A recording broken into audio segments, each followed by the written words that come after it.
সাকিবের দেওয়া পোশাক পরে ইতিমধ্যেই তাক লাগিয়ে দিলেন চিত্রনায়িকা অপবিশ্বাস। সাকিব খানকে নিয়ে বিস্তারিত জানতে ভিডিওটি না টেনে দেখতে থাকুন। অনেকটাই সুন্দর লাগছে চিত্রনায়িকা অপবিশ্বাসের লুক ও গেটআপ দেখে। ম্যাচিং করে পোশাক পরে অনেকটাই সুন্দর লাগছে চিত্রনায়িকা অপবিশ্বাসকে প্রোগ্রামে। অপবিশ্বাসকে ভিন্ন ভিন্ন লুক ধারণ করে সোশ্যাল মিডিয়ায় অ্যাক্টিভে থাকতে দেখা যায়। সেই প্রোগ্রামে গিয়েও অপবিশ্বাসকে দেখা গেছে ভ্যানিটি ব্যাগ হাতে নিয়ে দেখা গেল অনেক সুন্দরভাবে।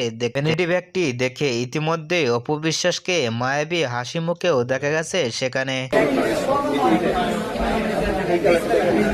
অপবিশ্বাসকে এরকম লুক ও ফিটনেস দেখে আপনাদের কেমন লাগলো নিচে কমেন্ট বক্সে জানিয়ে দিন। নিত্য নতুন ভিডিও পেতে চ্যানেলটি সাবস্ক্রাইব করে পাশে থাকা বেলটি বাজিয়ে দিন। পুরো ভিডিওটি দেখার জন্য অসংখ্য ধন্যবাদ।